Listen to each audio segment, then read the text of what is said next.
Assalamualaikum warahmatullahi wabarakatuh. Waalaikumsalam warahmatullahi wabarakatuh. Teman-teman musafir, kembali lagi bersama kami. Kami masih berada di kota Banten. Dan di depan kalian sudah ada Kang Ramdan. Siapa itu Kang Ramdan? Videonya ada di atas. Gimana kabarnya Kang? Sehat? Alhamdulillah sehat, baik. Kesibukan masih seperti biasa? Alhamdulillah seperti biasa. Gimana nih menangani atau membantu sesama semakin ramai Kang? Alhamdulillah semakin ramai. Nah Kang, saya mau nanya nih, kalau Akang itu kan misalkan dipanggil oleh pasien dan lain sebagainya, itu berbayar nggak sih? Kalau itu sebenarnya nggak ditarget sama saya. Tidak ditarget, tidak dipungut biaya. Cuma tergantung nanti permintaan si itunya. Permintaan Si makhluk itunya, dia mau mintanya apa. Jadi cara ngobatnya, oh ini dengan cara ini, hal itu harus beli. Oh. Misalkan pakai apel jin, itu harus beli apel jin. Nah Kang Ramdan itu di tahun berapa tadi? Tahun 2008. Oke Kang Ramdan, tadi Kang Ramdan di belakang berbincang dengan kru, memiliki kisah yang cukup unik, yaitu tali pocong perawan di tahun 2008. Iya. Nah, itu kenapa sih Kang ngambil tali pocong perawan itu? Jadi begini, saya cuma ingin membuktikan aja. Banyak praktisi yang pada ngomong kalau tali pocong itu bisa untuk menembus tembok. Oke, jangan diceritakan dulu. Jangan kemana-mana, tetap di Kisah Musafir.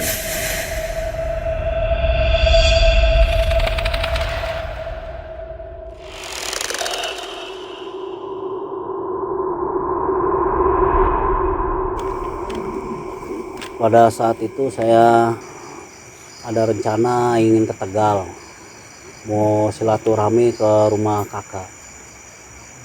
Begitu perjalanan saya mengendarakan motor ya, mengenai motor, di perjalanan itu saya dihadang pas mau maghrib. Itu dihadang seperti gombel, seperti wewe gombel tuh ngehadang motor saya. Saya sempat kaget. Nah, di situ saya ngelanjutin perjalanan saya. Tetap saya lanjutin perjalanan saya ke Tegal, ke wilayah Margasari Tegal. Sampai di rumah ada, emang di Jakartanya udah ada niat rencana untuk mengebuktiin tali pocong itu. Emang pas kebenaran dapat 3 hari itu ada yang meninggal. Nah di situ langsung saya buktiin. Ternyata hasilnya nol. Nggak ada yang tembus tembok. Nah Kang, waktu Kang Ramdan ngambil tali pocong, si tali pocong perawan itu, penerangannya pakai apa? Saya penerangannya itu cuma pakai HP, pakai handphone. Saya senter begini. Saya cari-cari. Nah kebenaran itu ada yang baru meninggal. Itu perawan. Saya gali lah seperti itu. Nah, dulu rasanya gimana Kang pas begitu masuk ke pemakaman umum, terus ada yang baru meninggal? Ada rasa merinding gak sih Kang? Kalau untuk rasa merinding itu nggak ada ya. Rasa takut aja nggak ada. Soalnya udah niat dari rumah udah nekat. Seperti itu. Nah di sekeliling pemakaman itu ada horin-horin atau ada bangsa-bangsa Kalau lain? masalah itu ya banyak lah. Banyak banget. Banyak di situ. Sebenarnya tali pocong perawan itu untuk apa sih Kang sebenarnya itu? Ya konon katanya sih untuk bisa buat pesugihan segala macem ya. Begitu saya ngebuktiin sendiri nggak ada hasil, itu bohong. Jadi kakaknya, abangnya Kang Ramdan diteror sama si sosok pocong itu. Akhirnya setelah itu pulang Kang Ramdan. 3 malam di teror sama sosok pocong itu. Saya suruh ngebalikin talinya. Talinya itu ya saya buang ke laut. Oh enggak digali lagi enggak? Enggak.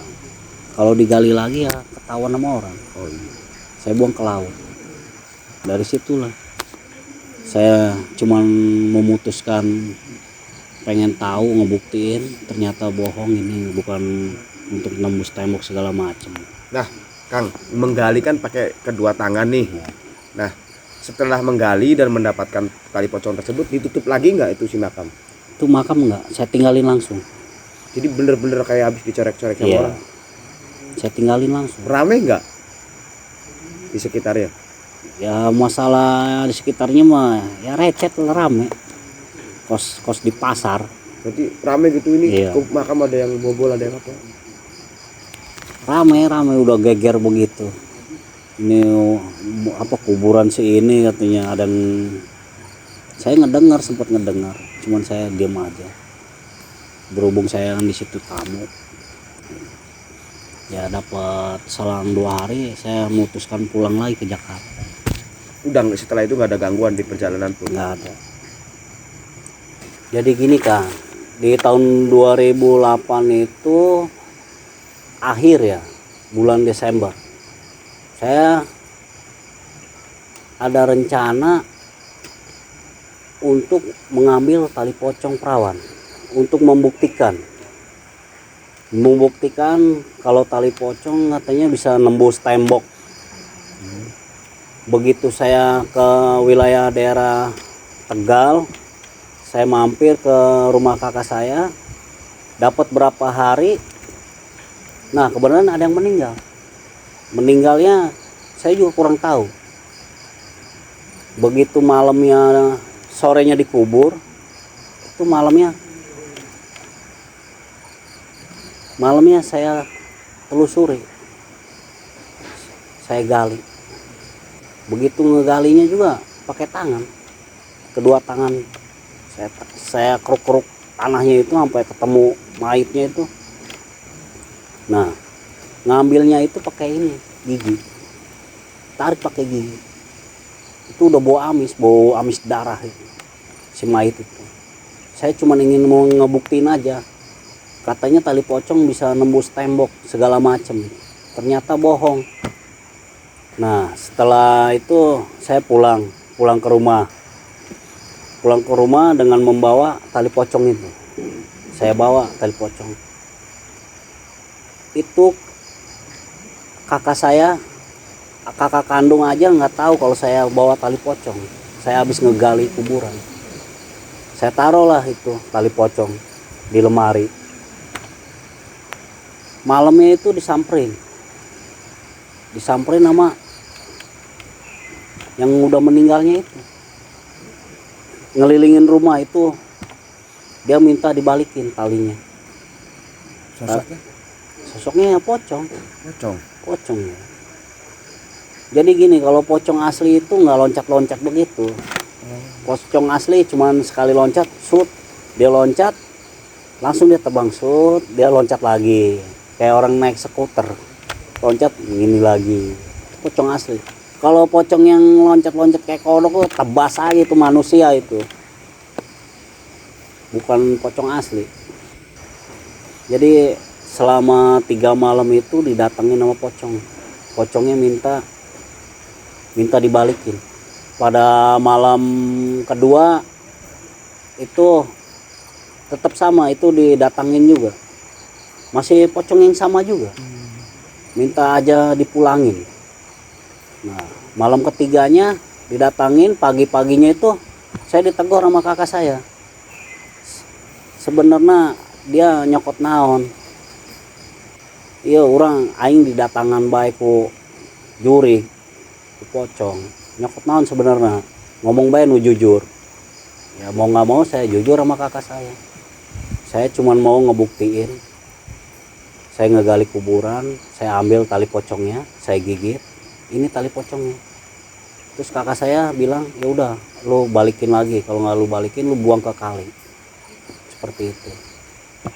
pengalaman pribadi saya cuma ingin ngebuktiin kalau tali pocong bisa nembus itu bohong itu.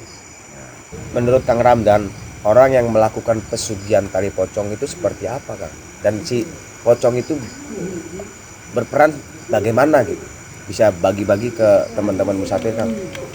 Jadi gini, kalau orang yang pesugihan pocong itu, kalau untuk yang usaha warung ya, itu pocongnya ada di situ. Pocongnya itu berdiri di warung itu. Dia untuk panglaris. Untuk panglaris, untuk berdirinya benar-benar maju warungnya biar ramai. Seperti itu. Pesugihan pocong. Jadi gini, di pengalaman saya itu ada yang nyupang benar-benar real nyupang pocong. Itu bandar Laja. Jadi setiap ada pengguna jalan lewat tuh diganggu, selalu menampakin itu pocong, selalu diganggu sama dia. Sedangkan pemilik pocongnya ini, si ininya, dia biasa aja, kayak orang nggak bersalah, nggak punya dosa. Itu rumahnya itu di pinggir jalan pas tikungan. Pas setiap orang mau lewat situ di pengkolan itu pasti ada pocong itu. Membahayakan jalan dong, Kang? Iya. Ada lagi yang cerita yang lebih lucu lagi, begitu pemiliknya yang punya pocongnya ini hajatan, punya hajat, acara hajat, dia itu malah duduk ayun-ayun begitu dia. Si pocong itu? Iya, di tenda itu, di panggung tendanya dia begini-begini uncang-uncang gitu. Itu dua pocongnya. Tapi yang pada masak itu pada kabur, pada lari. Diketahui orang-orang banyak? Iya, nampakin itu.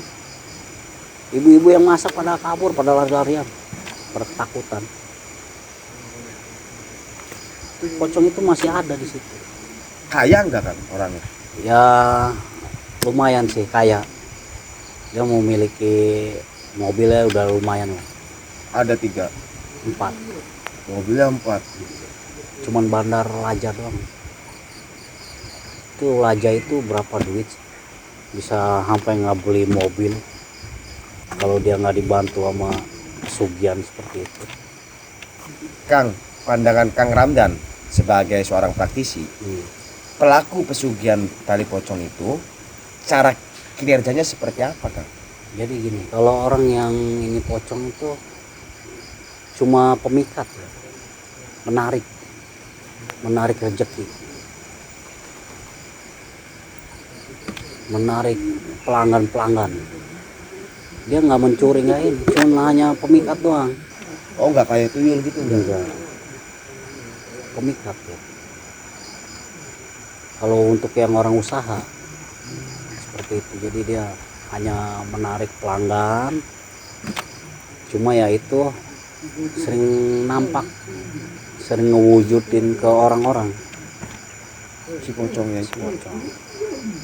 Oh, berarti ada identitas juga ya. Misalkan si A melakukan pesugihan pocong, selalu di rumahnya ada pocong itu. Betul, selalu ada. Itu tiap sore malah, Tiap tiap sore sore. nampak. Sampai sekarang pun masih ada. Kang, kiat-kiat biar kita terhindar dari pemikat tali pocong itu seperti apa, Kang? Jadi gini ya, untuk semuanya, untuk menghindari semua itu kita harus banyak-banyak berdoa, banyak-banyak istighfar. Kita kalau mau mengunjungi ke rumah makan apa gimana, kita harus berdoa, bismillah, minta kehendak Allah, minta petunjuknya Allah, agar penyakit-penyakit yang tidak diinginkan itu ke badan diri sendiri, Biar nggak masuk. biar nggak masuk ke badan sendiri. Intinya kita harus berdoa, banyak-banyak berdoa. Intinya segala hal sesuatu itu Yang baik. diawali dengan bismillah, diakhiri dengan alhamdulillah. Oke, terima kasih Kang Ramdan. Ambil sisi baiknya, buang sisi buruknya. Kisah Musafir Banten. Wassalamualaikum warahmatullahi wabarakatuh. Waalaikumsalam warahmatullahi wabarakatuh.